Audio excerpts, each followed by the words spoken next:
12, diz assim: sendo assim, celebrai, ó céus, e vós, os que nele habitais. Melhorou um pouquinho. Entretanto, melhorou mais ainda: ai da terra e do mar, pois o diabo desceu até vós, e ele está totalmente encolerizado, porquanto sabe que pouco tempo lhe resta para o seu fim. Amém? Você não vai fechar sua Bíblia, você vai segurar ela aberta. Nós vamos lá daqui a pouco para Romanos 13. Não vamos ler Romanos 13 ainda, mas aguenta aí.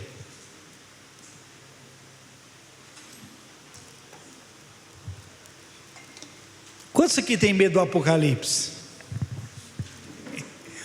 Você já teve medo em algum momento, irmão, quando você ouviu alguma passagem de Apocalipse? Tremeu na base? Eu me lembro que quando eu tinha, não lembro a idade certa, mas eu lembro da minha mãe fazer exatamente isso. Eu era menino, devia ter, eu acho que uns 12 anos de idade, 12, 13 anos de idade. Eu me lembro que a minha mãe, ela tinha o costume de, em alguns momentos, pegar a mim, ao meu irmão, e levar até o quarto dela, nos colocar em cima da cama, e ela lê Apocalipse. Eu me lembro que, pelo menos eu tremia na base, quando lia Apocalipse. Eu ficava com medo, meu Deus, porque para muitos Apocalipse é a história de um terrível fim. Eu tenho que te dizer, Apocalipse é a história de um lindo começo. Embora o livro de Apocalipse esteja repleto de figuras e analogias, nem tudo que você lê aqui é literal.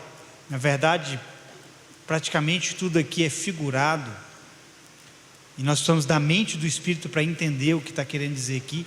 Ora, Apocalipse fala de um dragão, fala de uma besta. A gente já imagina logo um dragão, uma besta com 7 cabeças, com 10 chifres, e a gente fica com medo, achando que isso vai acontecer futuramente. Não vai acontecer. Isso são figuras de sistema, de pessoas. E aqui, querido, nós lemos essa passagem, e eu quero destacar algo muito específico para falar com você nessa noite, que está no final do versículo 12. Aqui diz assim, que o diabo desceu até a terra, encolerizado, porquanto ele sabe que pouco tempo lhe resta para o seu fim. Você já conseguiu entender que o diabo já sabe qual é o final dele? Ele já sabe que a guerra dele é uma guerra que já está com resultado definido. Ele é tão louco que ainda assim ele vai tentar lutar contra o exército de Deus, porque se você continuar lendo Apocalipse, você vai ver que houve uma peleja no céu. Satanás e seus anjos foram expulsos de lá. Ou seja, ele já havia feito uma peleja, sido derrotado, e ele sabe que na próxima peleja vai acontecer a mesma coisa com ele novamente. E aqui o texto diz que ele sabe que pouco tempo lhe resta para o seu fim. E eu quero basear essa palavra nessa noite em cima desse pedacinho. E eu quero começar te fazendo uma pergunta. Se você soubesse quanto tempo lhe resta, o que você faria? Porque não é só o diabo que tem que conhecer o final dele, você precisa conhecer o seu final. E se você está aqui desanimado nessa noite, eu tenho que te dizer, se anima, porque vem glória sobre glória para nós. Não é um final de derrota que Deus escreveu para nós, é um final glorioso. Está escrito que o fim de algo é melhor do que o começo. Deus projetou a nossa vida com um final já determinado. Isso não nos isentaria, obviamente, de dificuldades enquanto estamos aqui, de tribulações enquanto estamos aqui. Mas não tenha dúvidas, o final decretado por Deus é totalmente diferente daquilo que você está vendo e que o diabo está tentando mostrar para você.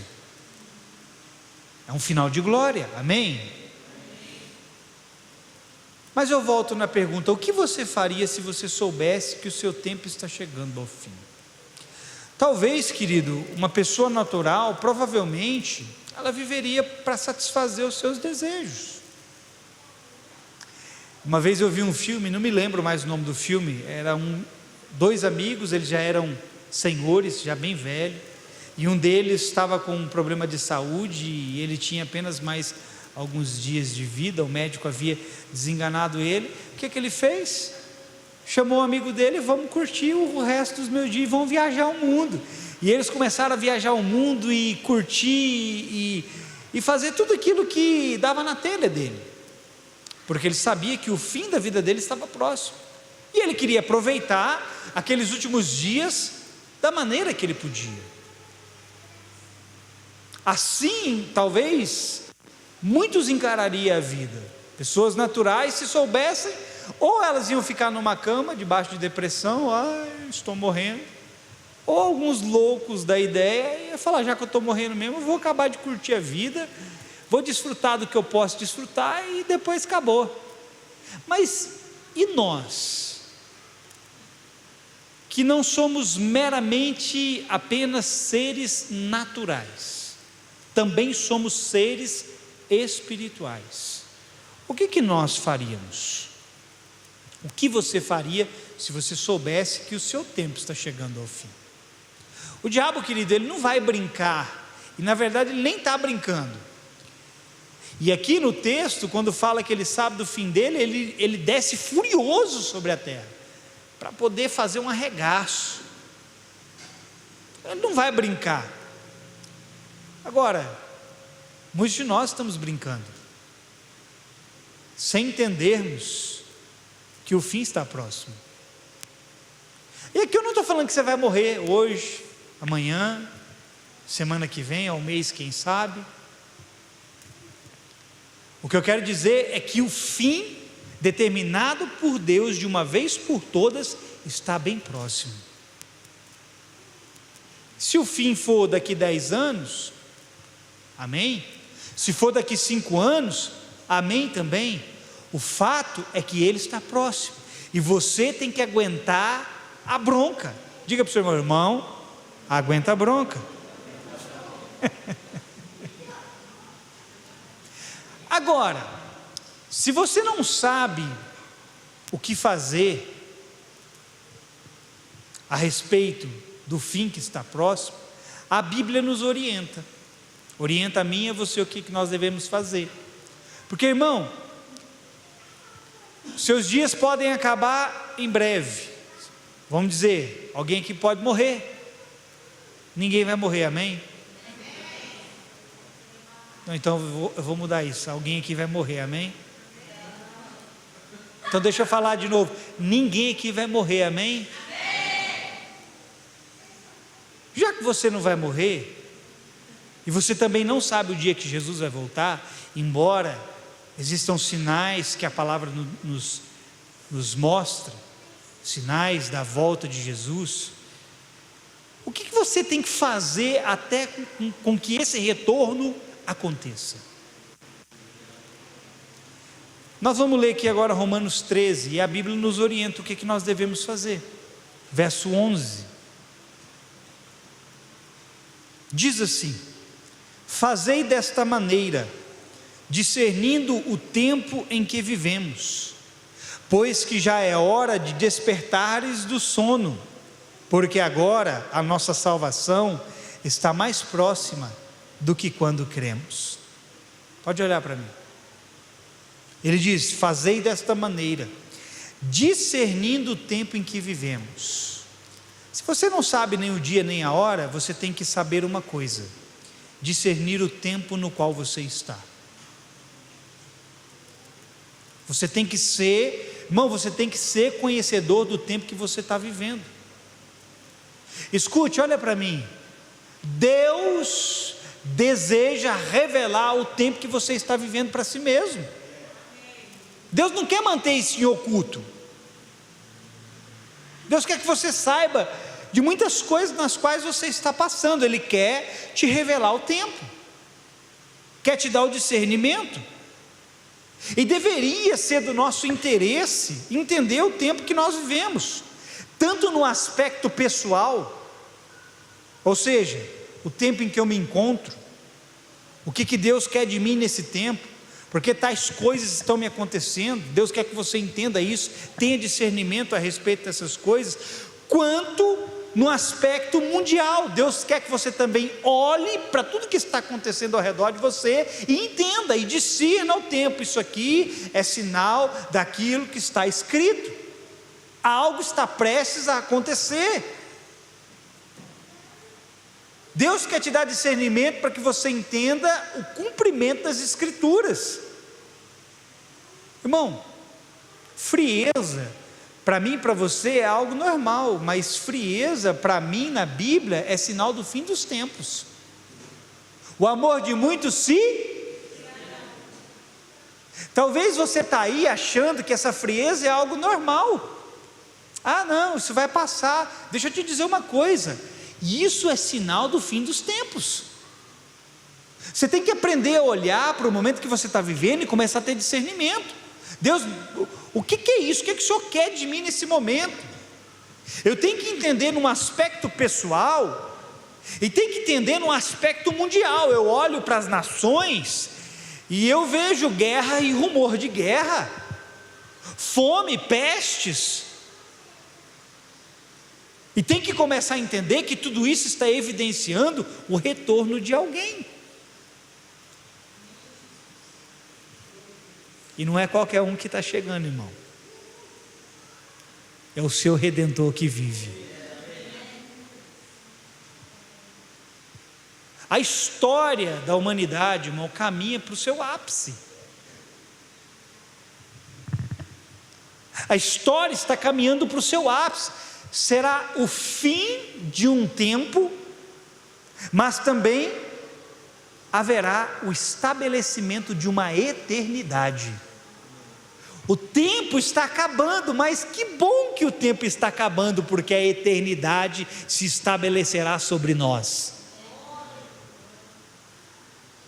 Então aguenta a bronca, aguenta a dor, aguenta o sofrimento, aguenta as batalhas, porque está acabando, o tempo está chegando no fim, e a eternidade já bate a porta. E eu quero te dizer, querido, que nessa eternidade não cabe nada de origem temporária. Então preste atenção no que eu vou te dizer a partir de agora. A eternidade no qual você foi inserido, e que você vai desfrutar de uma vez por todas, ou através da sua morte, ou através do retorno de Cristo, não cabe nada temporário lá. Se não cabe nada temporário na eternidade, para que então insistir em investir apenas no temporário e esquecer do que é eterno? Sabe, querido, eu não tenho nada, preste atenção no que eu vou te dizer, eu não tenho nada contra você querer edificar uma casa na terra, não há problema nenhum nisso, mas não se esqueça de edificar a sua morada celestial, porque no fim dos tempos, o que vai sobrar para você é o celestial. Você pode ter, querido, do bom e do melhor aqui, mas não se esqueça da sua casa eterna. Nós perdemos muito tempo sonhando com o natural e deixamos de lado o divino. Sabe, eu não entendo algumas frustrações que nós passamos e algumas reclamações que nós temos. Você não pode reclamar nem de A nem de B, e nem reclamar de frustrações A ou B, porque ela está sendo reflexo do lado divino que você abandonou, para construir apenas no lado natural. Quando nós nos dedicamos demais, nos preocupamos demais com o externo, o aparente, o visível, e deixamos o divino de lado, você estará sujeito a consequências negativas, e aí você vai passar situações desagradáveis. E você tem que entender, querido, que essa casa que hoje você habita, Paulo falou assim: olha, no momento, num abrir e fechar de olhos, ao ressoar da última trombeta, o nosso corpo mortal, essa carne, essa casa que você habita hoje, ele vai ser transformado do corruptível para o incorruptível, do material para o imaterial. Você não vai morar numa casa mais feita de pedra, de pau, de tijolo. Você vai morar numa habitação eterna, celestial. Da mesma forma, deveria haver a preocupação da nossa parte, o interesse da nossa parte de cuidarmos desse lado divino. Por isso eu te fiz a pergunta: se você soubesse que pouco tempo lhe resta, o que você faria? Você vai continuar construindo no lado natural, mesmo sabendo que pouco tempo lhe resta? E aqui eu não estou falando que você vai morrer, eu estou dizendo que Jesus está prestes a retornar, e nós vamos continuar construindo no natural, sabendo que Ele está prestes a retornar?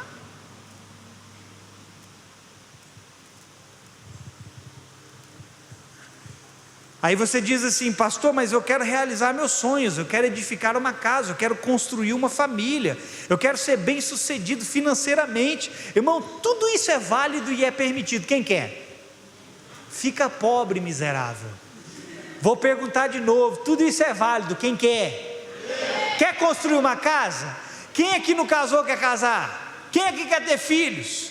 Você quer ser bem sucedido financeiramente? Tudo isso é válido, tudo isso te é permitido, mas entenda, até para essas coisas há ressalvas. Eu vou ler algumas passagens aqui, você não precisa abrir, eu só quero que você preste atenção. Você pode construir casa, você pode edificar uma família, você pode adquirir recursos financeiros, isso te é permitido, te é lícito, e Deus tem prazer em te dar. Mas até nisso há ressalvas. Olha o que Paulo diz a respeito dessas coisas em 1 Coríntios capítulo 7, a partir do verso 29 até o 31. Olha o que ele diz: o que quero dizer é que o tempo é pouco. Olha o que ele está dizendo: o que eu quero dizer é que o tempo é pouco. De agora em diante, aqueles que têm esposa, viva como se não tivesse. Ele não está mandando ninguém abandonar o esposo ou a esposa. Não vou nem entrar no contexto aqui, porque eu preciso te mostrar outra coisa. Aqueles que choram, como se não chorassem. Os que estão felizes, como se não estivessem. Os que compram algo, como se nada possuíssem. Os que usam das coisas do mundo, como se não as usassem. Porque a forma presente deste mundo está passando. Está vendo? Você pode ter esposa, você pode ter esposo, mas você vai ter que ter discernimento e aprender a viver como se não tivesse. Paulo não está ensinando o homem ou a mulher a desprezar um ao outro. Eu não posso desprezar minha esposa, nem minha esposa me desprezar. Não é isso que ele está dizendo aqui. Ele está querendo mostrar para mim e para você que o tempo é curto, temos pouco tempo, e temos que aprender a viver intensamente o pouco tempo que temos, mesmo estando casados ou não casados. O solteiro então tem que aprender a viver mais intensamente do que quem é casado, porque quem está casado agora se divide com as coisas do Senhor e com a esposa, com o esposo. Mas veja, aqui ele fala, aqueles que compram, aqueles que usam. Ele não está falando que isso não é permitido. Ele está dizendo: olha, se você comprou uma casa, viva como se você não tivesse comprado. Se você adquiriu muito dinheiro no banco, viva como se você não tivesse muito dinheiro no banco.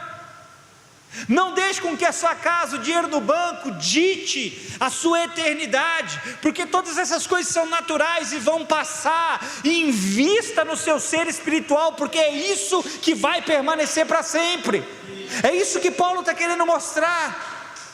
Às vezes você está querendo, querido, preste atenção, às vezes você está querendo mais sorrir, ser mais feliz, e aqui ele falou assim: olha, aqueles que estão felizes, vivam como se não estivessem.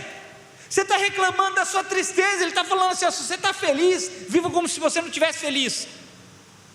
Está tudo muito bem, viva como se não estivesse muito bem, para que você busque melhorar cada vez mais. Mas nós gastamos o tempo que temos nos preocupando com aqui e o agora, mas não podemos nos esquecer que o tempo que temos está contado. Preste atenção, o tempo que você tem está contado. Deus já pôs um fim. Pastor, como assim, se Deus já pôs um fim, nós ainda estamos vivendo? Nós estamos em contagem regressiva, no relógio de Deus já é, no relógio de Deus já aconteceu. Deus anuncia o fim desde o princípio, Deus já anunciou o fim de todas as coisas, e nós nos esquecemos que o tempo disso tudo aqui está passando. Nós estamos em contagem regressiva, desde a queda, escute, desde a queda de Adão, o cronômetro regressivo foi ativado. Se o homem não tivesse caído, se o homem não tivesse pecado, não haveria tempo. Você sabia disso? Antes do pecado não haveria tempo. O que haveria? Eternidade. Mas o pecado fez com que um cronômetro regressivo fosse disparado. Veja, para nós os dias estão aumentando, sim ou não? 2023 é logo ali, mês que vem é 2023, sim ou não? No calendário judeu eles estão no ano 5.782, que é o ano certo. O ano certo não é o gregoriano que nós vivemos, não. Nosso calendário é pura balela. O ano correto é o ano judaico, 5.782. Esse é o ano certo da humanidade. Não existe esse negócio que a Terra tem bilhões de anos, não, tá? Isso é conversa fiada da ciência. A ciência não consegue comprovar isso, não. Isso é tudo conversinha fiada. A Terra tem em torno de 6.000 anos, um pouco mais. Pastor, você não é estudioso, não interessa. Os estudiosos estudaram demais, ficaram doidos e nem sabem do que estão falando. O fato, querido, é que para nós o calendário ele está aumentando, mas eu quero te dizer, o aumento do calendário está marcando o fim de uma era. Mês que vem é 2023, ano que vem é 2024, no outro ano 25, 26, 27. Só que quanto mais aumenta no calendário do homem, mais perto, menor fica no de Deus, menos tempo lhe resta.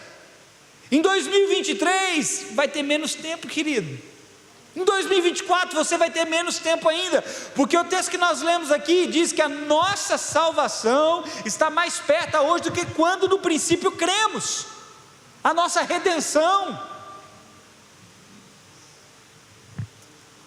E o diabo sabe disso, que enquanto o tempo vai aumentando, menos tempo ele tem. E nós precisamos estar conscientes de que o grande dia se aproxima. Sabe, irmão, nenhum anseio deveria ser maior do que aquele no qual nos encontraremos com o Senhor nos ares. Nenhum tipo de anseio deveria ser maior para mim e para você do que aquele no qual nos encontraremos com Ele nos ares. Você está aí ansiando por um esposo, uma esposa, um carro, uma casa, um dinheiro, não sei o quê, e nós ansiamos e desejamos por essas coisas, mas nada pode ter um lugar maior dentro de você do que o seu encontro com Ele.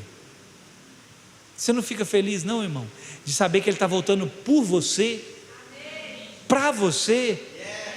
Paulo disse em 1 Tessalonicenses 4,17 isso aqui: logo em seguida, nós, os que estivermos vivos sobre a terra, seremos arrebatados como eles nas nuvens, para o encontro com o Senhor nos ares, e assim estaremos com Cristo para sempre.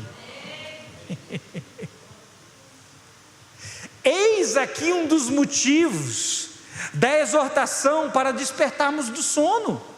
Por que você acha que ele fala, olha, já é hora de despertar do sono? Porque está próximo a nossa redenção. Não é possível você perceber a aproximação de alguém se você estiver dormindo, irmão. Você só vai perceber a aproximação dele, e a aproximação dele vai se dar, como eu disse, através de sinais. Olhe para o mundo, olhe para aquilo que a Bíblia diz, olhe para aquilo que está acontecendo em Israel, e você vai saber, ele está mais próximo do que ontem, ele está mais próximo do que semana passada. Mas você só vai perceber essa proximidade se você estiver acordado. Estar acordado significa estar com os seus sentidos prontos para captar algo. Você só vê se os seus olhos estiverem abertos. Você só ouve se você estiver acordado. Se você estiver dormindo, você não vai ver ele chegar, irmão. Então desperta do sono, amém? Dá uma sacudida nessa pessoa que está do seu lado aí e desperta ela do sono.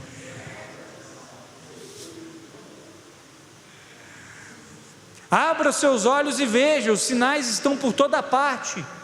Jesus disse em Lucas 21, a partir do verso 25, olha o que Jesus disse: haverá sinais no sol, na lua e nas estrelas, na terra, as nações se verão em angústia e perplexidade com o bramido e a agitação do mar, os homens desmaiarão de terror, apreensivos com o que estará sobrevindo ao mundo.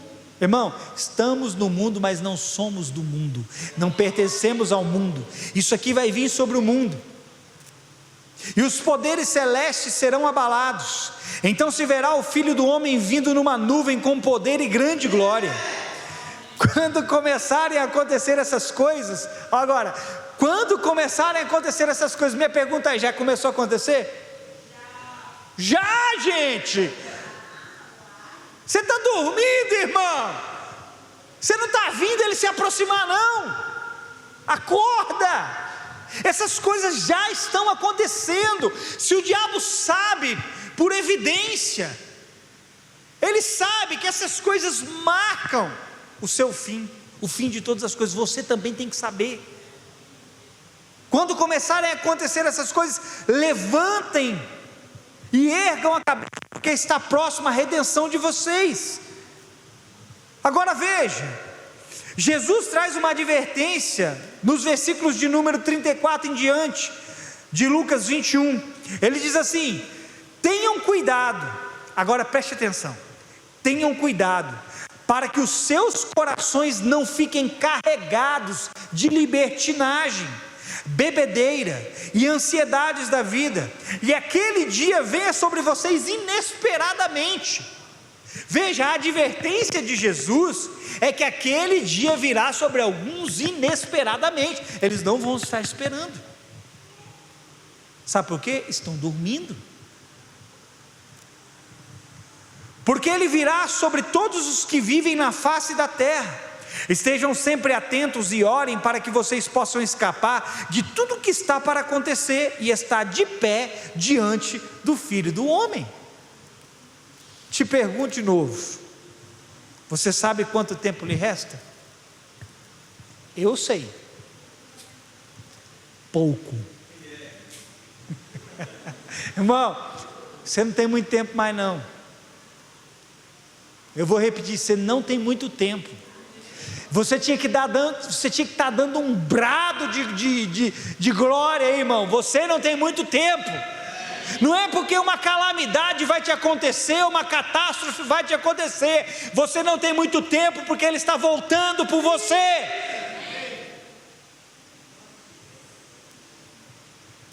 E sabe por que é pouco? Porque poucos são os dias dos homens, poucos são os nossos dias. E sabe o que nós temos que aprender para esses poucos dias? Eu vou te ensinar algo que Deus quer ensinar a mim e a você, nesses poucos dias de vida que nós temos nessa terra. Deus quer nos ensinar. Salmos 90, 12, diz assim: ensina-nos a contar os nossos dias, para que o nosso coração alcance sabedoria. Salomão disse assim: olha, os dias de vida de um homem são 70, quando no muito 80. Vamos dizer que o cara, não sei quantos anos a pessoa mais velha hoje viva tem, deve ter uns 120 anos, vai saber. Chegou lá 120, muito custo. Mas o que é 120 anos? Nada. E aí ele vem e diz assim: ensina-nos a contar os nossos dias, para que o nosso coração alcance sabedoria. Alguém pode viver 120 anos e não alcançar sabedoria. O nosso tempo é pouco, e o que nós precisamos aprender nesse pouco tempo que temos é a contar os nossos dias. Você faz aniversário todo ano, sim ou não? E o que você fica esperando receber todo ano? Um presente, não é? Não é, irmão? Sabe o que Deus quer que você comece a esperar? Aprender a contar seus dias. Eu estou fazendo, meu Deus do céu, ano que vem eu faço 39 anos.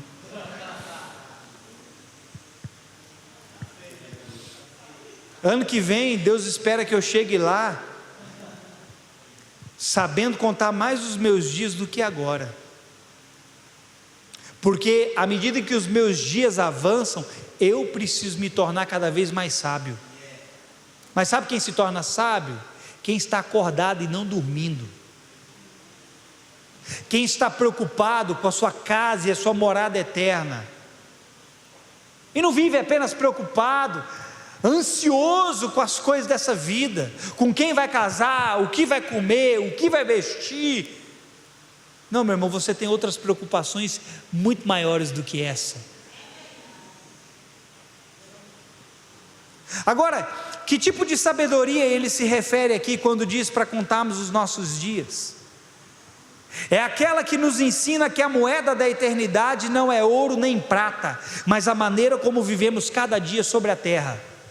É esse tipo de sabedoria que ele está falando. Senhor, ensina-nos a contar os nossos dias. Tem gente que vive para conquistar, para ganhar dinheiro. Tem gente que vive seus dias para alcançar ouro e prata. Não é esse tipo de sabedoria. A sabedoria que ele se refere aqui é a seguinte: eu preciso aprender a viver cada dia da melhor maneira possível. É esse tipo de sabedoria que ele quer nos dar. Amanhã ele quer nos ensinar a viver melhor do que hoje. Depois da manhã ele quer nos ensinar a ter sabedoria para viver melhor do que amanhã.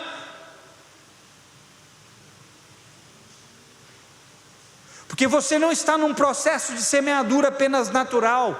Você não semeia apenas para o agora, você semeia para a eternidade.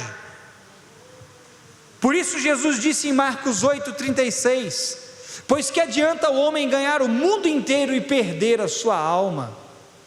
Que homem é esse que ganha o mundo inteiro?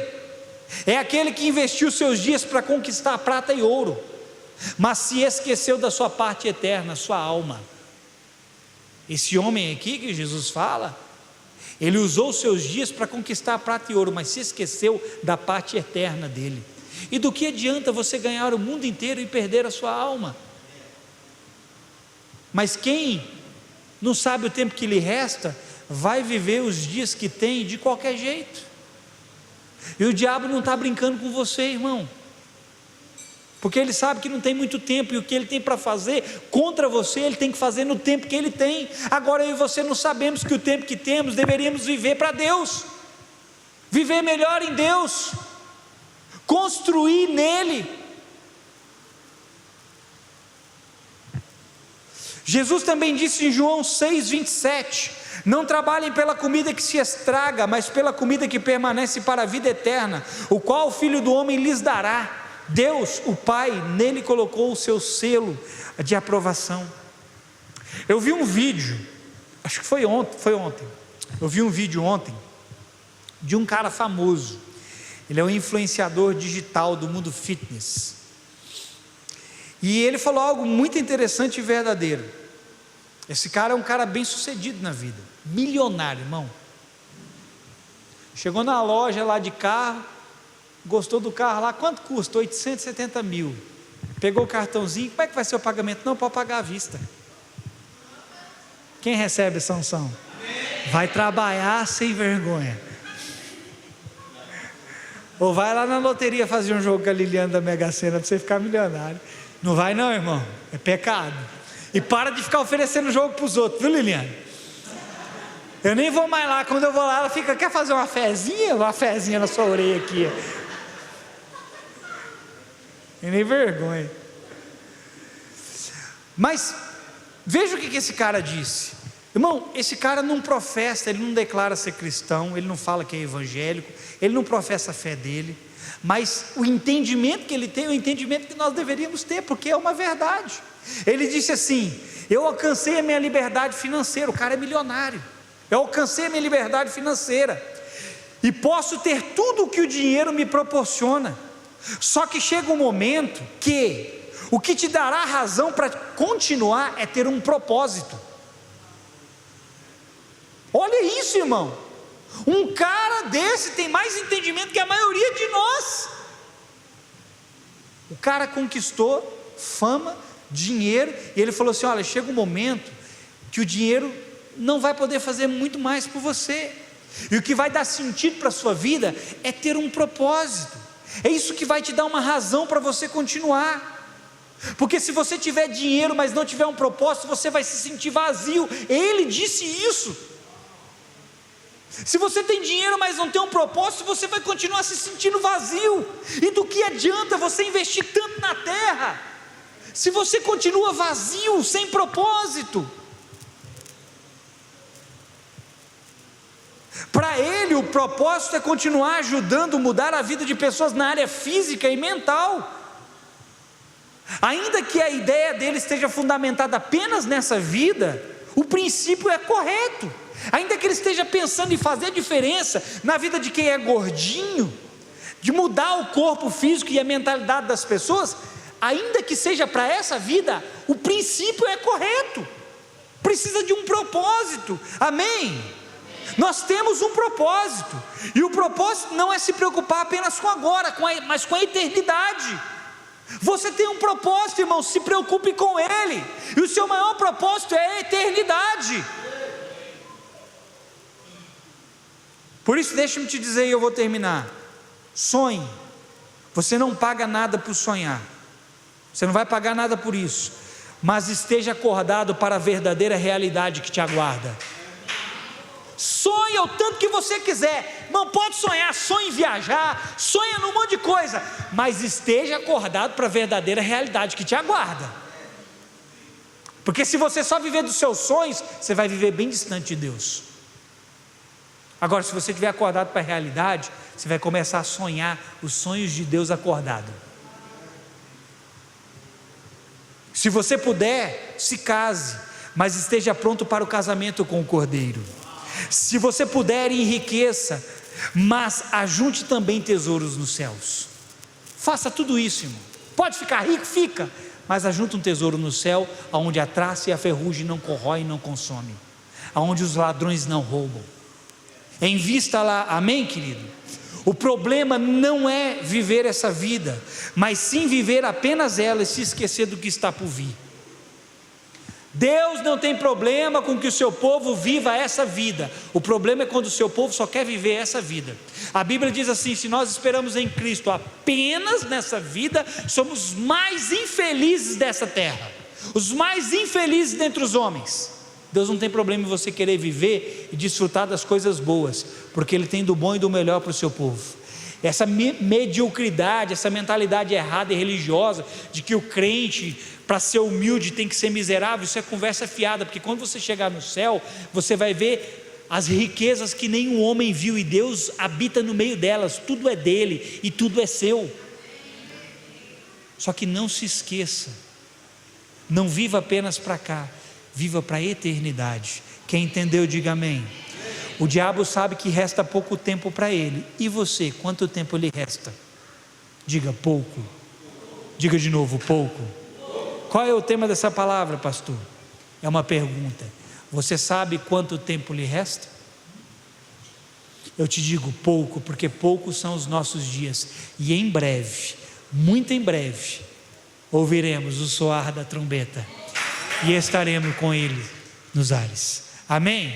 Você recebe essa palavra? Fica de pé no seu lugar.